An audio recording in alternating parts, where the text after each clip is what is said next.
कि कर दो। पहला सवाल लिखा गया है कि भारत सरकार में महिला एवं बाल विकास मंत्री कौन है? रेखा आर्य है, स्मृति ईरानी है, अन्नपूर्णा देवी है या सावित्री ठाकुर है? केंद्र सरकार में इस समय महिला एवं बाल विकास मंत्री कौन है? और मैं आपको ये बता रहा हूं कि ये क्वेश्चन मेरी आंखों में खुड़क रिया है और ये आएगा।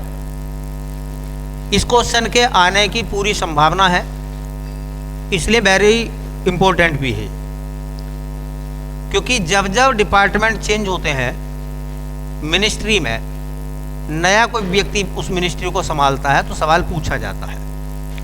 तो ये तो आपको बता दिया गया था कि बताओ केंद्र सरकार में इस समय महिला एवं बाल विकास मंत्री कौन है? रेखा आर्य, स्मृति ईरानी, अन्नपूर्णा देवी या सावित्री ठाकुर? क्या आंसर होना चाहिए? अन्नपूर्णा देवी। कुछ बातें हैं जो ये सवाल नहीं आया तो इस जैसा और सवाल आ सकता है, आप नोट करिए। देखिए पहला सवाल तो यही है, केंद्रीय महिला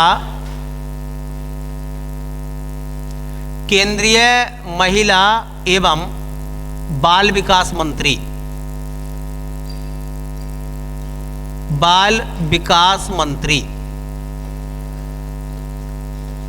केंद्रीय महिला एवं बाल विकास मंत्री का पद किसके पास है सेंट्रल गवर्नमेंट में? तो उनका नाम है अन्नपूर्णा देवी। अन्नपूर्णा देवी। इनसे पहले ये विभाग किसके पास था? तो ये विभाग था स्मृति ईरानी के पास। ठीक है, वो चुनाव हार गई और उनकी जगह इनको बनाया गया है। यहीं से एक सवाल और आने की संभावना है, वो है केंद्रीय महिला एवं बाल विकास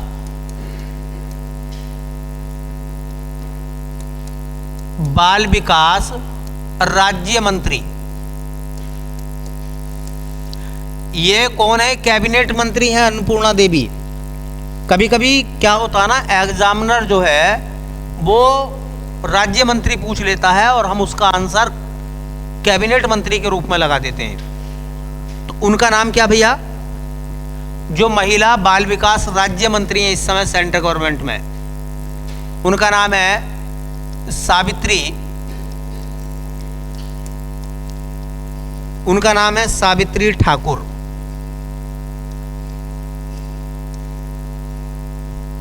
सावित्री ठाकुर। अभी 2024 का सवाल है और ये मेरी नज़र में ऐसा सवाल है कि पूछा जाना चाहिए कायदे में। तो मैं एग्जामिनर होता तो इस सवाल को जरूर लिखता। ठीक है, हो सकता है कि हाँ वो भी इस बात को महसूस करता हो। राष्ट्रीय महिला आयोग की अध्यक्ष कौन है? राष्ट्रीय महिला आयोग की अध्यक्ष, राष्ट्रीय महिला आयोग की अध्यक्ष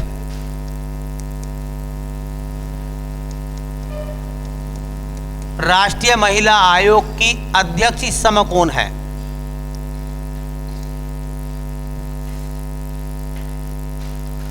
ये नाम अभी चेंज हुआ है 2024 में और ये इंपॉर्टेंट मैंने लिख दिया है, मेरी नज़र में है कि ये सवाल पूछा जाना चाहिए। तो राष्ट्रीय महिला आयोग की जो अध्यक्ष बनाई गई है इस समय, उनका नाम है विजया किशोर रहाटकर। विजया किशोर रहाटकर। विजया किशोर रहाटकर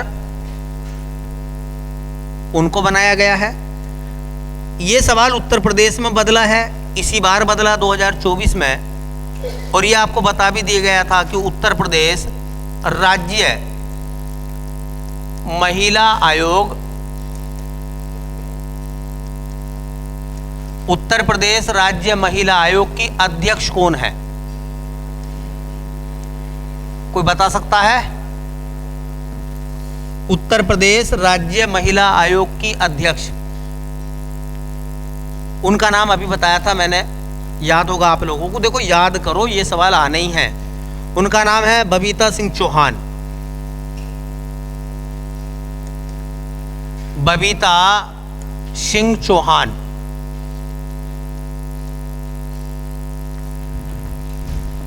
एक सवाल और इंपॉर्टेंट है, ये क्वेश्चन भी इंपॉर्टेंट है। उत्तर प्रदेश राज्य महिला आयोग में 3 मेंबर हैं, मतलब एक अध्यक्ष और 2 उपाध्यक्ष है। 2 उपाध्यक्ष में एक तो अपर्णा यादव है और एक चारू चौधरी है, ठीक है।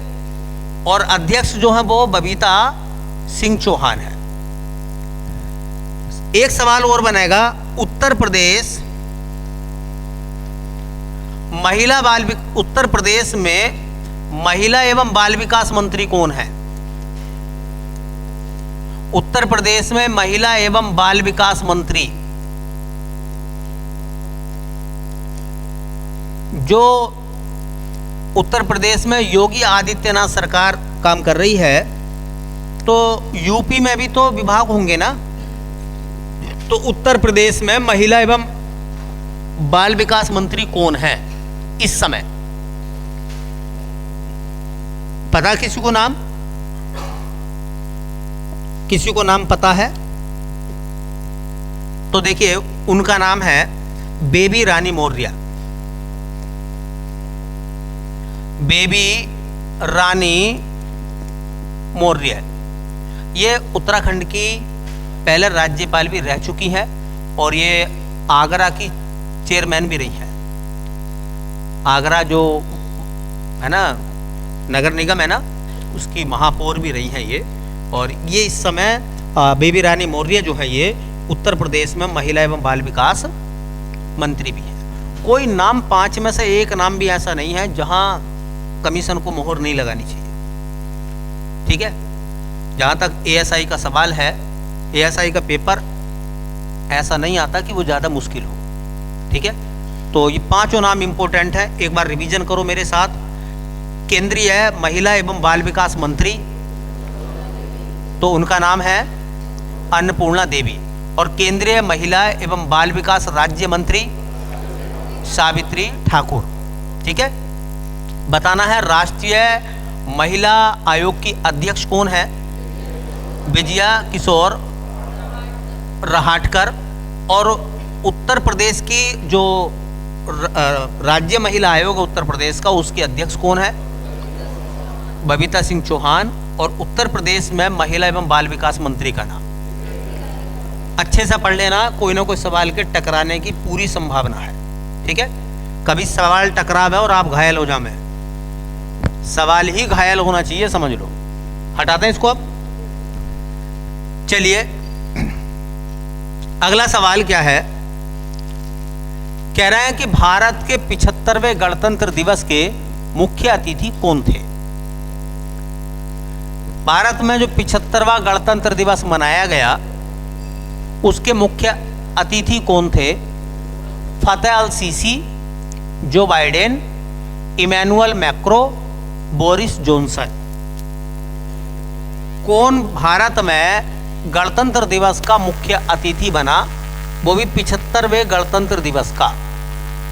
फतेह al Sisi, Joe Biden, Emmanuel Macron और बोरिस जॉनसन। तो क्या आंसर लगा रहे हैं? देखो ऑप्शन ए लगा रहे हैं, बी लगा रहे हैं, सी लगा रहे हैं या डी लगा रहे हैं? तो option number C, Emmanuel Macron. अब इससे संबंधित ना कुछ सवाल हैं, उनको थोड़ा सा ध्यान रखिए। देखिए हेडिंग बना देंगे हम। देखिए गणतंत्र दिवस के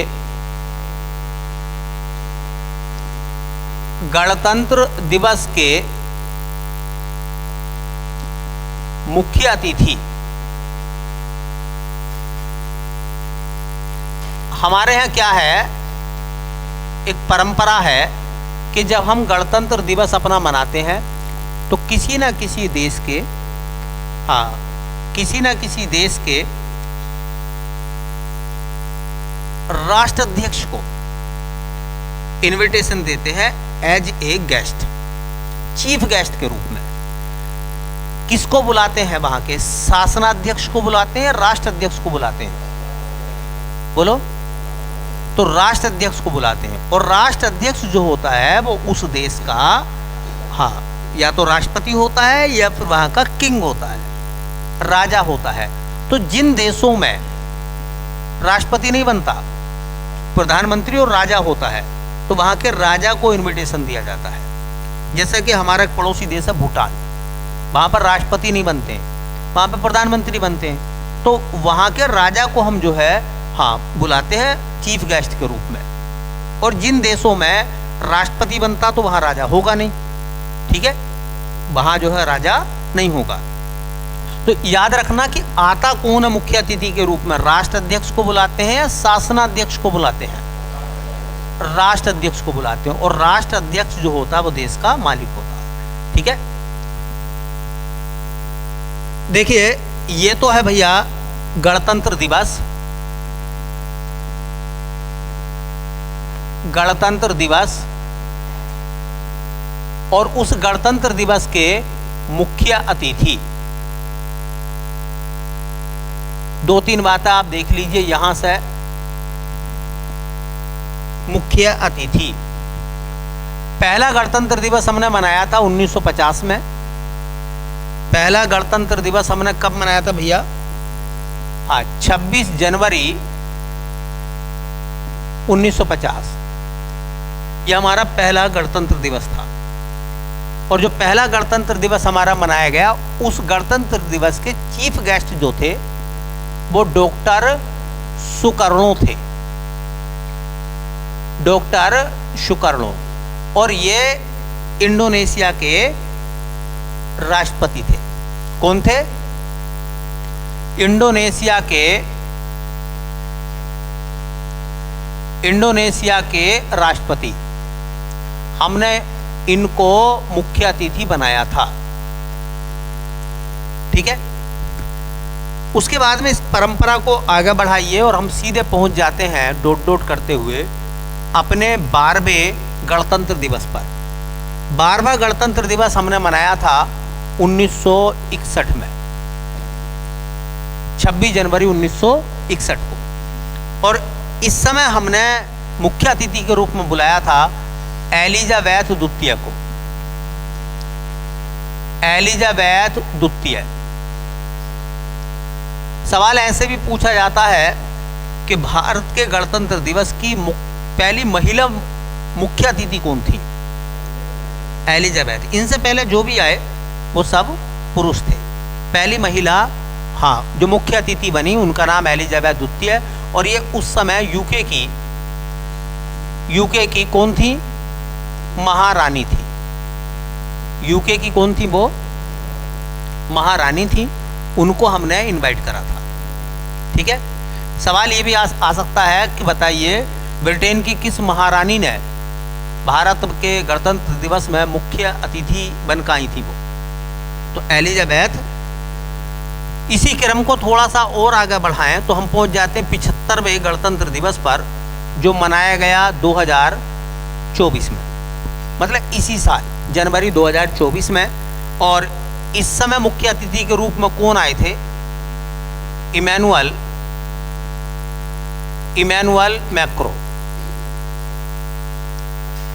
मैक्रो को बनाया गया। और ये फ्रांस के राष्ट्रपति हैं इस समय भी। फ्रांस के राष्ट्रपति हैं इस समय भी। एक सवाल पूछा गया कि भारतीय गणतंत्र दिवस के इतिहास में अभी तक 5 बार ऐसा हुआ है जब हमने किसी विदेशी मेहमान को इनवाइट नहीं करा। कितनी बार? 5 बार। 75 बार में से 5 बार ऐसा हुआ है जब कोई गणतंत्र दिवस पर मुख्य अतिथि नहीं बुलाया गया, या यूं कहें कि नहीं आया। ठीक है, तो कितनी बार ऐसा हुआ है? 5 बार ऐसा हुआ। तो ये बात भी नोट कर लो, एक अच्छा लॉजिकल सवाल बन जाएगा। अब तक 5 बार, अब तक 5 बार ऐसा हुआ है, 5 बार ऐसा हुआ है जब गणतंत्र दिवस पर मुख्य अतिथि नहीं बुलाए गए। मुख्य अतिथि नहीं बुलाए गए।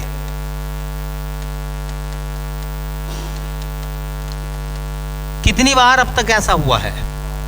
5 बार ऐसा हुआ है जो मुख्य अतिथि को इनवाइट नहीं किया गया। कब कब ऐसा हुआ है 5 बार में?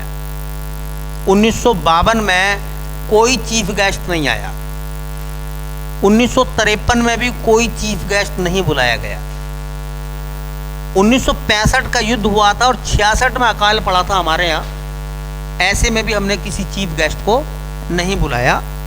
2021 में, चूंकि 20 में कोविड आ गया था, कोई मुख्य अतिथि नहीं बुलाया गया, और 2022 में भी किसी भी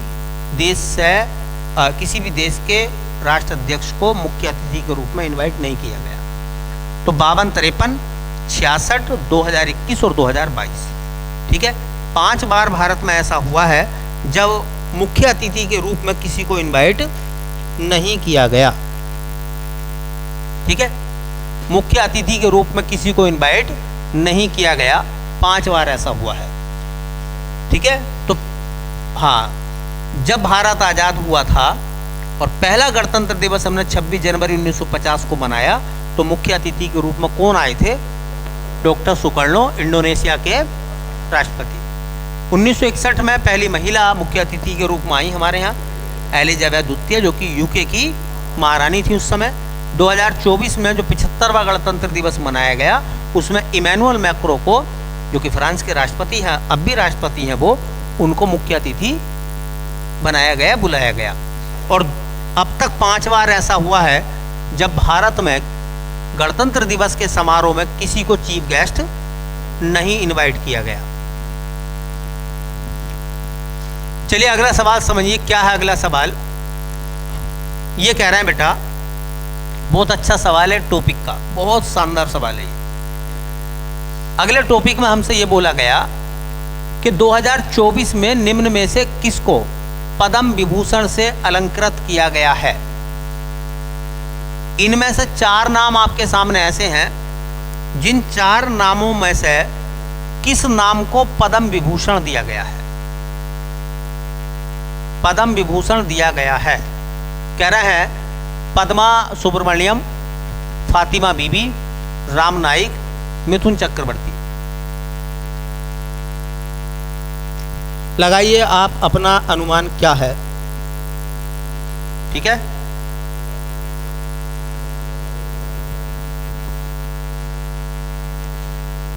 लगाइए अपना अनुमान। अनुमान लगा लो, सही अनुमान लगा लोगे तो फिर मामला ठीक हो जाएगा, नहीं तो वही बात हो जाएगी। तो सही आंसर है पद्मा सुब्रमण्यम। पद्मा सुब्रमण्यम को जो है अभी 2024 में पद्म विभूषण दिया गया है। ठीक है, बाकी जो ये 3 नाम नीचे लिखे गए हैं, ये इनको भी मिला है। मिथुन चक्रवर्ती को, राम नाईक को और फातिमा बीबी को दिया गया है पद्म भूषण। पद्म भूषण, इनको पद्म भूषण मिला और इनको क्या मिला बेटा? पद्म विभूषण। पद्म पुरस्कार कितने होते हैं? 3 होते हैं। तो देखो 2024 के पद्म पुरस्कार,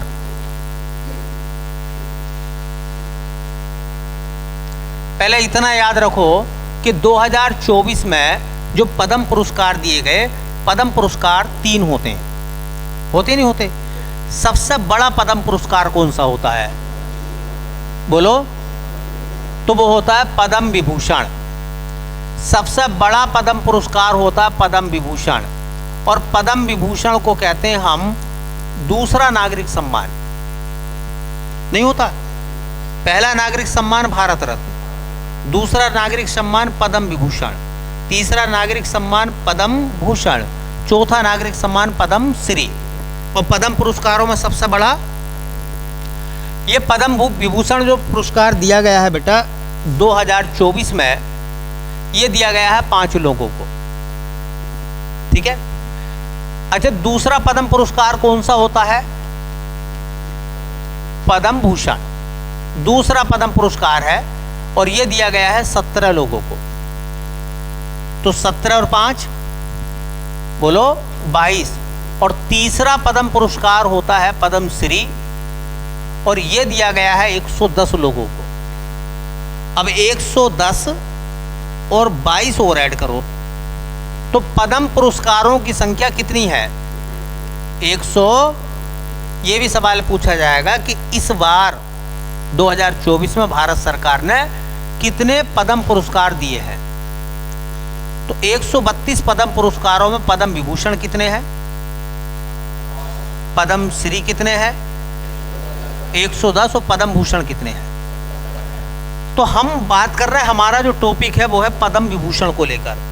ये 5 लोग कौन हैं जिनको पद्म विभूषण दिया गया है, और ये किस किस क्षेत्र से बिलोंग करते हैं? इनके क्षेत्र का मतलब इनकी कला क्या है, इनका हुनर क्या है, किस काम के लिए इनको मिला है, ऐसा इन्होंने क्या कर दिया जिसकी वजह से इनको ये सम्मान मिला है।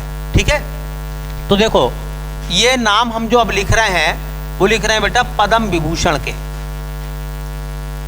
पद्म विभूषण पाने वाले 7 लोग कौन कौन से हैं? तो देखिए भाई, 5 लोग कौन कौन से? एक तो व्यक्ति का नाम हो जाएगा जिनको ये मिला है। ठीक है। वो व्यक्ति हाँ किस क्षेत्र से संबंध रखते हैं? क्षेत्र का मतलब हो गया वो किस काम के लिए जाने जाते हैं। तो एक साउथ के एक्टर हैं और वो राजनेता भी हैं, उनका नाम है के चिरंजीवी। चिरंजीवी एक एक्टर है और एक वो राजनेता भी है। साउथ इंडिया में वो राजनीति, एक राजनीतिक पार्टी भी उनकी है के चिरंजीवी की, और उनको कला के क्षेत्र में ये सम्मान मिला है, और वो रहने वाले आंध्र प्रदेश के हैं। कहाँ के रहने वाले हैं? आंध्र प्रदेश के रहने वाले हैं। दूसरा नाम आता है एम वेंकैया नायडू। एम वेंकैया नायडू। और ये जो एम वेंकैया नायडू का नाम है बेटा, ये सार्वजनिक मामले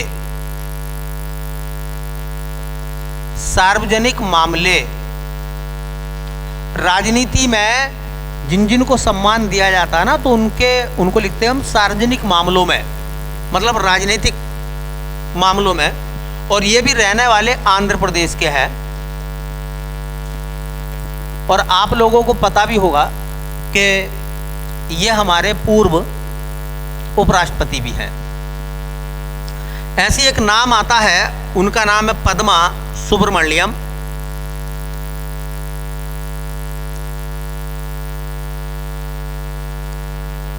पद्मा सुब्रमण्यम को ये सम्मान दिया गया है, और वो कलाकार हैं भरतनाट्यम की। भरतनाट्यम, और कुछ भी नहीं पूछेगा तो ये पूछ लेगा कि बताओ हाँ पद्मा सुब्रमण्यम जो है वो किस नृत्य की नृत्यांगना है? तो भरतनाट्यम, और रहने वाली है वो तमिलनाडु की। तमिलनाडु की रहने वाली है। इंपॉर्टेंट सवाल है। एक है बैजंती माला बाली। बैजंती, वैसे उनको बैजंती माला के नाम से लोगों ने जाना, पूरा नाम था बैजंती माला बाली। आपको पता होगा कि वो एक्टर एक्ट्रेस भी थी, अपने जमाने की पहली महिला सुपरस्टार। पहले पुरुष ही हीरो ही सुपरस्टार होते थे, क्योंकि इंडियन फिल्मों की कहानी रही है कि वो हीरो के दम पे चलती हैं। भारतीय फिल्में किसके दम पे चलती हैं? हीरो के दम पे चलती हैं, है ना। तो पहली हीरोइन जिसके दम पे फिल्में चली, वो पहली महिला सुपरस्टार है। फिल्मों के अंदर अब महिलाओं को भी सुपरस्टार कहा जाता है। पहली महिला सुपरस्टार कौन थी? बैजंती माला। ठीक है, साउथ से आती थी, वो डांस भी करती थी, भरतनाट्यम की कलाकार थी। भरतनाट्यम डांस भी वो करती थी और वो अभिनेत्री भी थी। और रहने वाली कहाँ की थी? तमिलनाडु की। तमिलनाडु की रहने वाली थी, ये तमिलनाडु की रहने वाली हैं। और एक नाम जो है वो है भैया बिंदेश्वर पाठक। बिंदेश्वर पाठक, इनको पद्म विभूषण दिया गया है समाज सेवा के लिए। समाज सेवा, और ये रहने वाले हैं बिहार के। हालांकि इनकी डेथ हो गई है, मरणोपरांत मिला है इनको, इनकी डेथ हो गई है बिंदेश्वर पाठक की। और ये जो बिंदेश्वर पाठक है, इनके बारे में एक लाइन, उधर चूंकि जगह नहीं थी तो मैं यहाँ लिख रहा हूँ, आप देख लेना। हाँ, 1970 में इन्होंने सुलभ इंटरनेशनल की स्थापना करी थी। तो ये सुलभ इंटरनेशनल के संस्थापक हैं। ये संस्थापक थे सुलभ इंटरनेशनल। सुलभ इंटरनेशनल के संस्थापक। और इन्होंने सुलभ इंटरनेशनल बनाया था 1970 में, और ये बिहार से निकल के पूरे भारत में फैल गया सुलभ इंटरनेशनल। सुलभ इंटरनेशनल के संस्थापक बिंदेश्वर पाठक। देखो क्या होता है ना, जब समस्या होती है तब हमें उसका समाधान सोचता है कि यार इस समस्या का समाधान होना चाहिए। आप किसी शहर में कभी गए होंगे और आपको शौचालय की आवश्यकता हो और उस शहर में शौचालय ना हो, है तो आपने वो पीड़ा महसूस करी होगी, नहीं करी होगी? बहुत बड़ी पीड़ा होती है इंसान के साथ में, सबके साथ ही होती है अगर व्यवस्था नहीं होती तो। आज आप शहरों में चले जाइए, हर जगह आपको सुलभ शौचालय मिलेंगे, नहीं मिलते? आप दिल्ली जैसे बड़े शहर में जाते हैं तो आप हर चौराहे पे देखोगे, और एक चौराहे पे 4 जगह मिलेंगे, इधर भी, इधर भी, उधर भी, इधर भी। इससे क्या हुआ देखिए, क्योंकि जहां भीड़ है वहां इंसान को इन चीजों की आवश्यकता महसूस होगी या नहीं होगी, है? तो बताइए इस काम के लिए कि ये बहुत बड़ी सोच है, ये बहुत बड़ी सोच है ना। तो सुलभ इंटरनेशनल उन्होंने बनाया था, बिंदेश्वर पाठक ने, क्योंकि बहुत बड़ा काम है और बहुत बड़ी उस जमाने की सोच भी आप समझिए। ठीक है, महसूस करता आदमी तब कोई काम करता, और इसी वजह से उनको समाज सेवा के लिए सम्मान दिया गया पद्म विभूषण का। ठीक है, तो 5 लोगों में एक चिरंजीवी हो गए हीरो, एक पद्मा सुब्रमण्यम हो गई भरतनाट्यम की कलाकार, एक बैजंती माला हो गई भरतनाट्यम की कलाकार और एक्ट्रेस, एक पूर्व राष्ट्रपति हो गए हम हमारे एम वेंकैया नायडू, और एक नाम हो गया हमारा बिंदेश्वर पाठक का। मरणोपरांत बिंदेश्वर पाठक को जो है पद्म विभूषण इस साल 2024 में मिला है। इंपॉर्टेंट नाम है, कोई भी नाम ऐसा नहीं है पेपर में आने लायक ना हो, सब नाम आने लायक है। चलिए भाई, अगला सवाल क्या कह रहे हैं उस सवाल को देखिए। और अगले सवाल में कुछ इस तरीके की बात थी, आपको जवाब देना है। सवाल मैंने इजी बनाया था इस वजह से कि आप जवाब दे पाए। ये कह रहे हैं कि निम्नलिखित में से कौन भारत के मुख्य न्यायाधीश नहीं रहे हैं?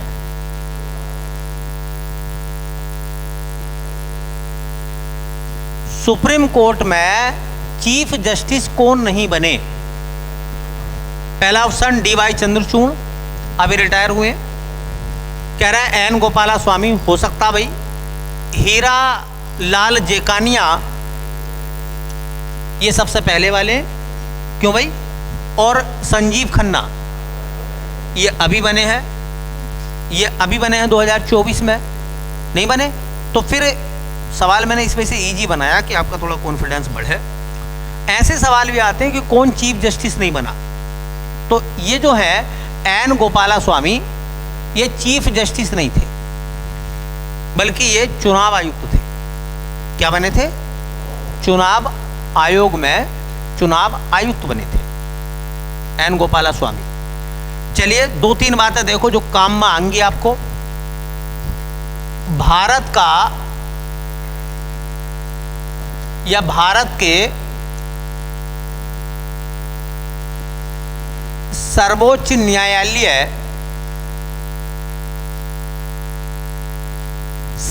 न्यायालय के मुख्य न्यायाधीश, ये एक हेडिंग बना दो, मुख्य न्यायाधीश। अब यहां से 3-4 सवाल बहुत आराम से बन जाएंगे और वो बार बार आते भी हैं। देखिए, सुप्रीम कोर्ट के प्रथम मुख्य न्यायाधीश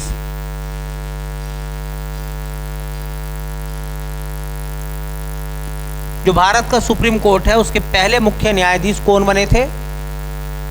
बोलो भाई।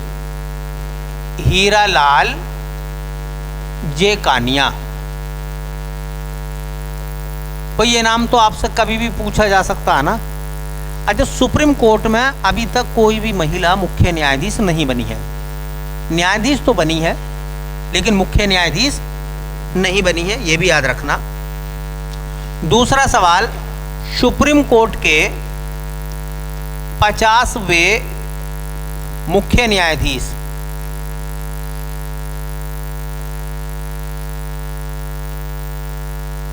ठीक है, तो अभी वो रिटायर हुए 50वें। नाम उनका आपने सुना होगा, D. चंद्रचूड़।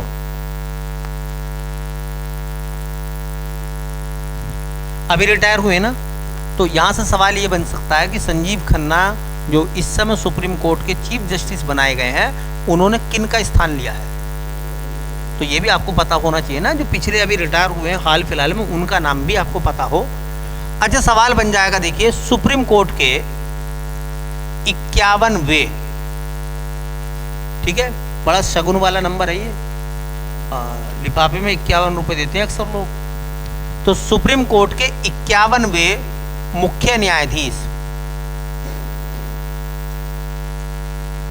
भैया कुछ नहीं आएगा तो करंट से सवाल आ जाएगा। तो इनका नाम क्या है?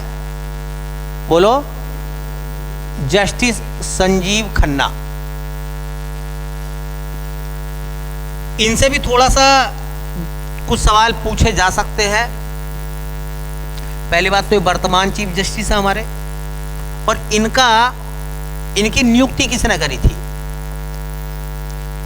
भाई बताओ, मुख्य न्यायाधीश की नियुक्ति कौन करता है? तो राष्ट्रपति कौन है? द्रौपदी मुर्मू, मतलब राष्ट्रपति। चीफ जस्टिस जो होते हैं, मुख्य न्यायाधीश जो होते हैं, उनकी नियुक्ति राष्ट्रपति करते हैं। अच्छा, चीफ जस्टिस को शपथ कौन दिलाता है? मुख्य न्यायाधीश को शपथ कौन दिलाता है? तो राष्ट्रपति। तो इनको शपथ किसने दिलवाई है? द्रौपदी मुर्मू ने। मतलब चीफ जस्टिस को राष्ट्रपति ही नियुक्त करते हैं और राष्ट्रपति ही उनको शपथ दिलाते हैं। अब सवाल ये निकलता कि जो संजीव खन्ना है, उनका कार्यकाल कब से कब तक का है?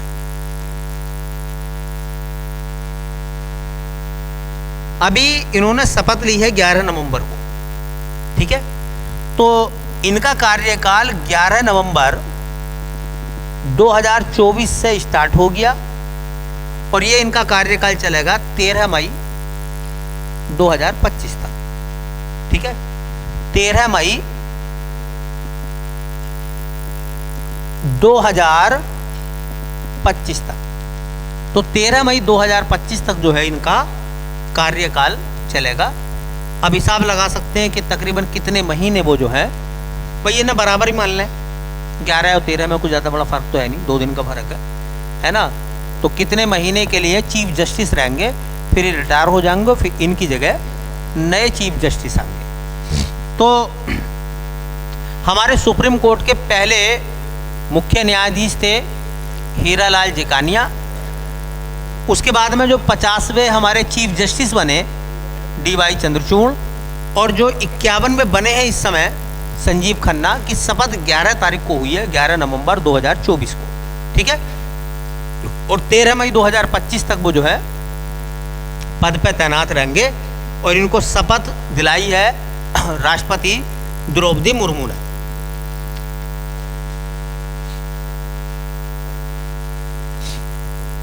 ठीक है, चलिए भाई अगला सवाल देखो, बहुत इंपॉर्टेंट सवाल है। ये कह रहा है कि निम्नलिखित में से कौन सा देश स्कैंडिनेविया देश नहीं है। इन्हें कहते हैं स्कैंडिनेवियन कंट्री।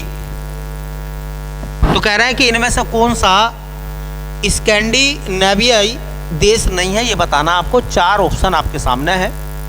कह रहे हैं डेनमार्क है, स्वीडन है, नॉर्वे है और बेलारूस है। तो बेलारूस जो है वो स्कैंडिनेवियन कंट्री नहीं है, और वो नहीं है यही पूछ लिया था। 2 समूह आपको थोड़े याद रखने पड़ेंगे। एक तो आता बाल्टिक देश, बाल्टिक कंट्री कहते हैं, और एक को कहते हैं स्कैंडिनेवियन कंट्री। ठीक है, स्कैंडिनेवियाई देश या कंट्री कह दो, बात एक ही है। तो पहले तो हम देख रहे हैं स्कैंडिनेवियन कंट्री।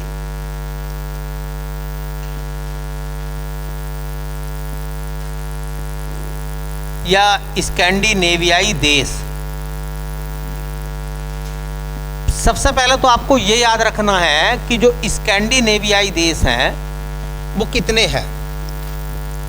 स्कैंडिनेवियाई देश कितने हैं, इनकी संख्या कितनी है। तो स्कैंडिनेवियाई देशों की संख्या जो है वो है बेटा 5। 5 देश स्कैंडिनेवियाई देश हैं। कौन कौन से 5 देश हैं? एक डेनमार्क, डेनमार्क के साथ में नॉर्वे, के बाद में स्वीडन,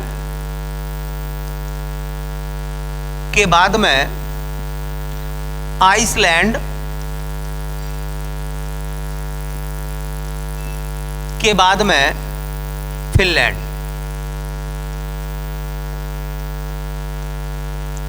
अच्छा, इन सब की कैपिटल आपको याद है? तो फिर बताओ। डेनमार्क की राजधानी कोपेनहेगन। बताओ नॉर्वे की ओस्लो। बताओ स्वीडन की स्टॉकहोम। आइसलैंड की बोलो रेykjavik।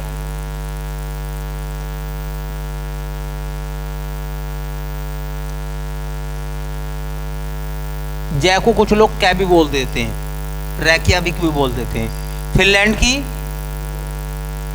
बोलो हेलसिंकी। तो ये तो 5 देश हैं स्कैंडिनेवियाई देश। अच्छा, इनको स्कैंडिनेवियाई क्यों कहते हैं? इनको स्कैंडिनेवियाई इस वजह से कहते हैं क्योंकि इन 5 देशों का कल्चर लगभग सेम है। कल्चर जानते ना, रहन सहन, खान पान, रीति रिवाज, तीज त्योहार लगभग एक से हैं इन 5 देशों के। इसलिए इनको क्या बोलते हैं भैया? स्कैंडिनेवियाई देश। एक ना एक सवाल, चूंकि बात चल रही है तो मैं बता देता हूं। एक होते हैं बाल्टिक देश। बाल्टिक देश, ये जो बाल्टिक देश है ना, इनकी संख्या पूछे कभी तो इनकी संख्या होती है 3। बाल्टिक देश कितने हैं? 3 बाल्टिक देश हैं। और स्कैंडिनेवियाई कंट्री कितनी है? 5। अच्छा, 3 बाल्टिक देशों की बात करें तो कौन कौन से हैं? देखिए, एक बाल्टिक देश का नाम आता है एस्टोनिया,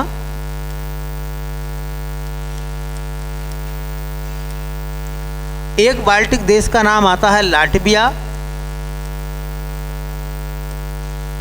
एक बाल्टिक देश का नाम आता है, उसे कहते हैं लिथुआनिया।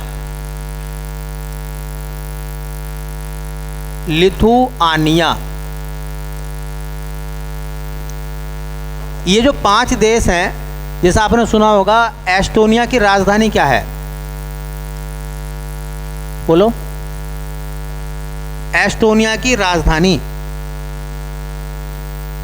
देखो ऐसी राजधानी अब पूछी जा रही है और अपने सिलेबस में भैया राजधानी, अपने कोर्स में राजधानी है, उसे कहते हैं तालिन। चलो, लाटविया की तो पता होगी, क्या है? रीगा।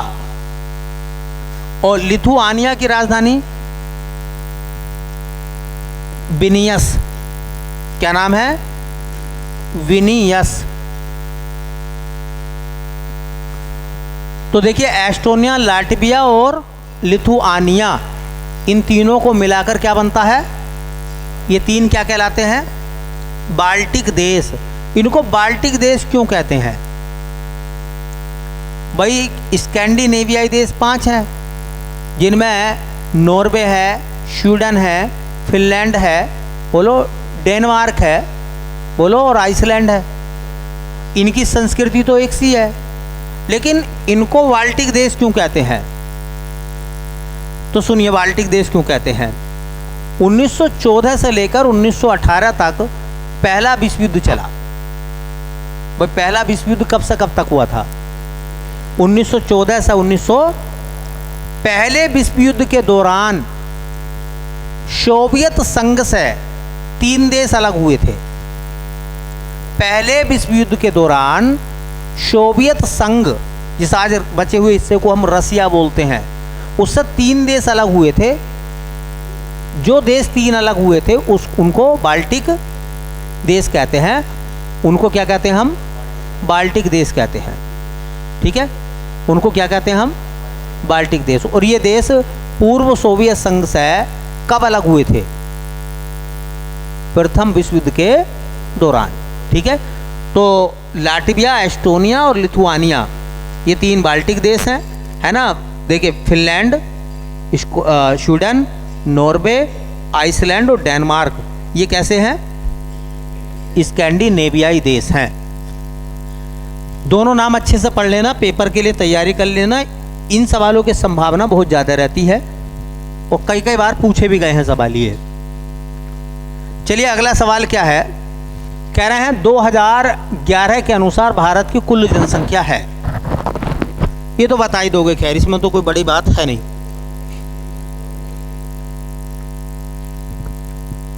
2011 के अनुसार भारत की कुल जनसंख्या है 100.81 करोड़, 118.70 करोड़, 127.06 करोड़, 121.02 करोड़। बोलो। 121 तो सुनो, हम बात कर रहे हैं 2011 के अनुसार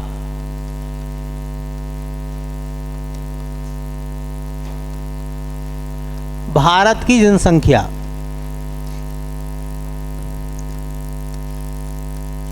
मतलब हम 2024 के अनुसार नहीं देख रहे हैं, 11 के अनुसार देख रहे हैं। तो भारत की जो जनसंख्या है, अगर करोड़ की बात करेंगे तो आएगा 121.02 करोड़। अगर नाम करोड़ में पूछेगा तो ये आएगा। ठीक है, शॉर्टकट में कह दो 121 करोड़ कह सकते हैं। अगर इसी को अरबों में पूछेगा कि भारत की आबादी कितनी है, तो भारत की आबादी है 1.21 अरब। 1 अरब 21 करोड़। भारत की आबादी करोड़ में पूछेगा तो 121 करोड़ कह दो, और भारत की आबादी अरब में पूछेगा तो 1.21 अरब, मतलब 1 अरब 21 करोड़। और अगर मिलियन में पूछता, क्योंकि मिलियन में बहुत पूछता अब वो, भारत की आबादी जनसंख्या कितने मिलियन है, तो भारत की जो जनसंख्या है वो 1210.2 मिलियन।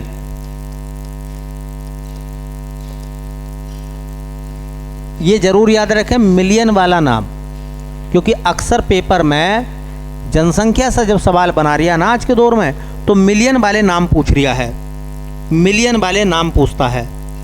अच्छा बताओ, भारत की जनसंख्या विश्व की जनसंख्या का कितने प्रतिशत है? भारत की जनसंख्या विश्व की जनसंख्या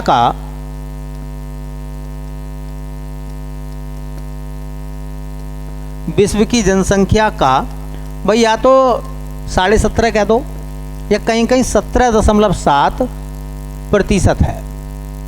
17.78% लगभग इतना है। एक सवाल अभी जो बदला 2024 में आंकड़ा, वो बदला कि विश्व में सर्वाधिक आबादी वाला देश, विश्व में सर्वाधिक जनसंख्या वाला देश, विश्व में सर्वाधिक जनसंख्या वाला देश,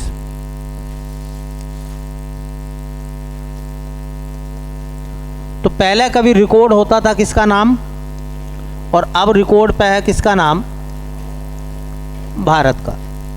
ठीक है, तो भारत की जो टोटल जनसंख्या है वो लगभग 1210 मिलियन है, या कहें लगभग 1.21 अरब है, या कहें 121 करोड़ है।